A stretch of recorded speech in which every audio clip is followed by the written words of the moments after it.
O que é grande? Perguntavam os grandes sábios. A oliveira ou a semente de azeitona?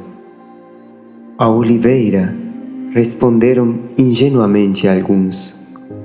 A semente, diziam outros, acreditando adivinhar alguma cilada. Nenhum nem outro, declaravam os grandes sábios. Só o amor que faz plantar a semente é que merece o título de grande, pois nele já existe a terra e a água, o vento e o sol, a árvore inteira com seus frutos e o óleo. Tudo isso em promessas, em potencial e em abundância, porque na luz do olhar, na doçura da mão e em cada gesto é que está o fermento do universo. Em verdade, somente isso é grande.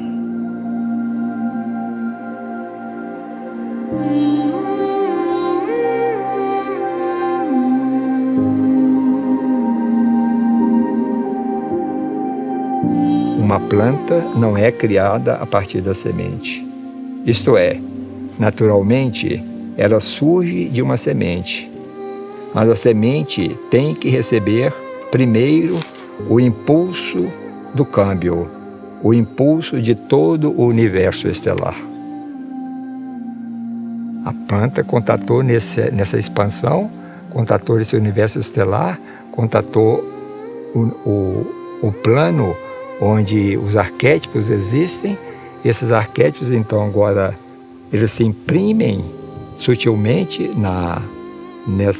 nesse fluxo de energia, e esse vai se materializar nas substâncias que o campo produz, aí que o arquétipo entra dentro de uma semente. E essa semente que agora se torna capaz de reproduzir um novo vegetal.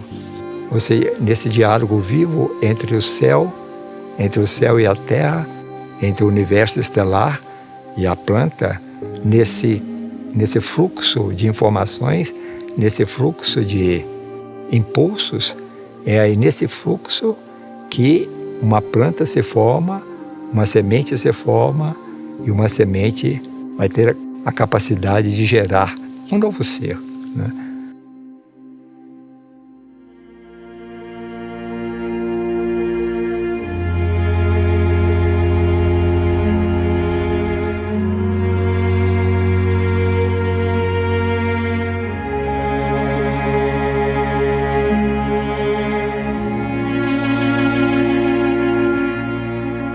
Todos os cereais na terra simbolizam um alimento espiritual. Quando o homem for mais consciente daquilo que ele é, daquilo que ele representa, ele vai se alimentar basicamente de cereais. Quando ele for mais consciente, vai chegar lá. Porque os cereais estão aqui representando setores da vida cósmica, setores da vida universal, e eles é que têm a energia, eles têm o fluido, e não só a energia, o fluido material, mas eles têm também a coligação com aquilo que é o alimento espiritual. Cada cereal vem de um planeta mais avançado do que a Terra. Ele não era cereal lá. Lá ele era uma essência, era um tipo de vida que aqui surgiu como um dos cereais, ou como os cereais. Mas nós chegaremos lá com o nosso desenvolvimento. E é claro que se nós nos alimentamos basicamente de cereais, nós vamos ter uma consciência mais arejada, mais desenvolvida e mais apta a nos comunicarmos com estas coisas. Agora, se nos alimentamos de outros alimentos porque os corpos ainda têm necessidade, ou porque os corpos não estão ainda educados para isso, então nós vamos fazendo o desenvolvimento que nesta etapa nos é possível.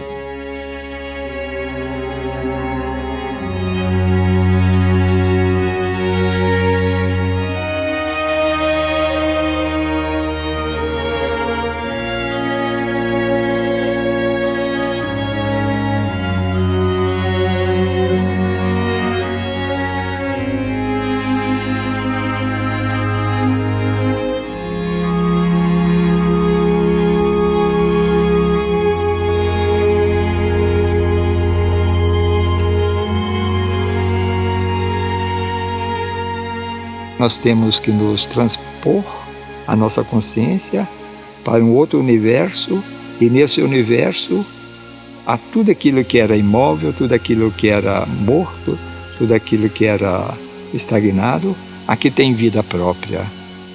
E assim é na Terra. O corpo da Terra nós imaginamos algo como tudo rígido, tudo denso, tudo concreto, onde não existe nenhum fluxo.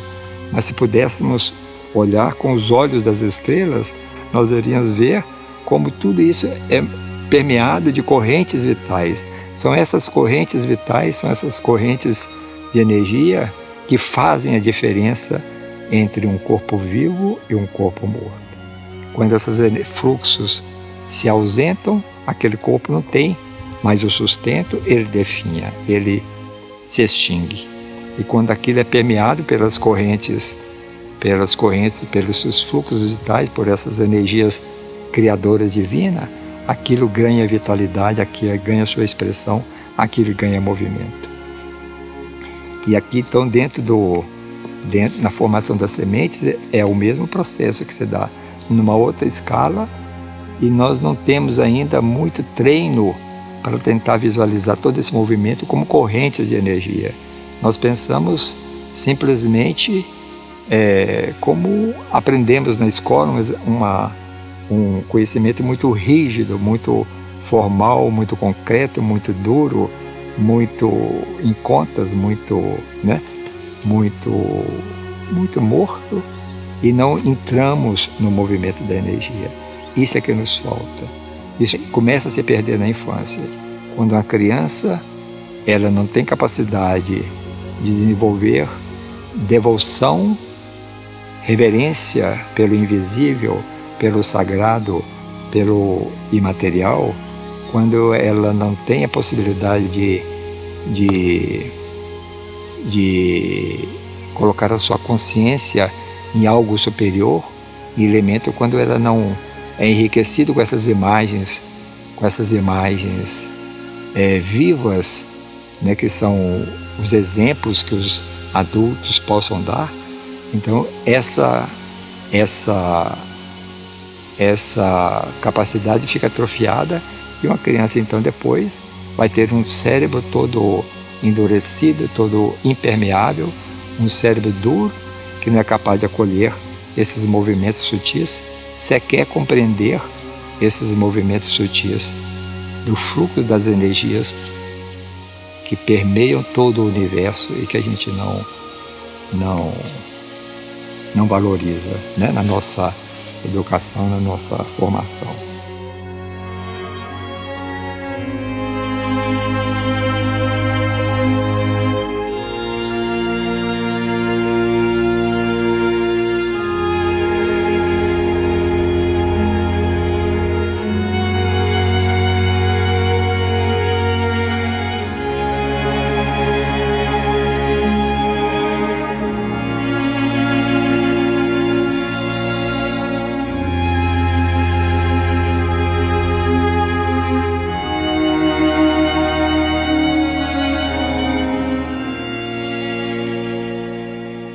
O reino vegetal, de todos os reinos do planeta, os reinos físicos, foi o que mais correspondeu ao plano evolutivo. O reino vegetal foi o que mais deu resposta, foi o que mais se mobilizou para cumprir o plano evolutivo. E o reino vegetal é dos mais agredidos e dos mais incompreendidos pelo homem. Haja visto o quanto o homem degrada o reino vegetal com adubos químicos, com produtos tóxicos, como o homem é corruptor, como o homem age como elemento de corrupção do reino vegetal.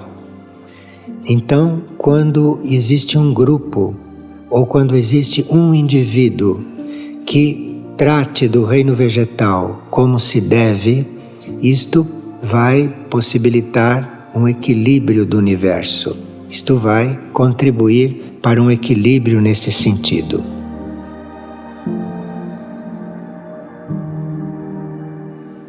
Nas sementes, por exemplo, está oculta a etapa futura do reino, há certas sementes que, se bem cuidadas, bem tratadas, se as sementes forem tratadas com amor, como seres vivos, como seres que podem até ter um princípio de alma, essas sementes ocultam etapas futuras do reino vegetal. E isso que fazem com as sementes nos laboratórios, isto é uma das tantas atividades corruptoras do homem, destruidoras, porque o homem é muito nocivo, num certo sentido, o homem em geral. O homem é depredador do planeta. Então, nas sementes, nós temos o início das etapas futuras do reino vegetal. De forma que criar uma semente, cuidar de uma semente, não é só com a intenção de reproduzir, com a intenção de ter mais alimentos, não é só isso. Isto também existe, mas isto não deve ser o principal entre seres espiritualizados. Claro que a semente é uma forma de reproduzir o alimento, de dar ao homem e aos animais, às aves, o alimento. A semente é o germe de tudo isso. Mas o mais importante é que ela traz dentro dela, já em essência, o reino vegetal futuro. Então, dependendo de como nós tratamos as sementes, nós vamos desenvolver uma coisa ou outra. E se nós nos liberarmos da ideia de explorar o reino vegetal, de consumir, como eram nos velhos padrões do homem primitivo, se nós nos liberarmos disso, vamos ter um trabalho muito mais amplo e que será muito afim com os movimentos da nossa alma, com os movimentos do nosso ser interior. E assim então estaremos estimulando o espírito do reino vegetal, através do nosso trato com as sementes.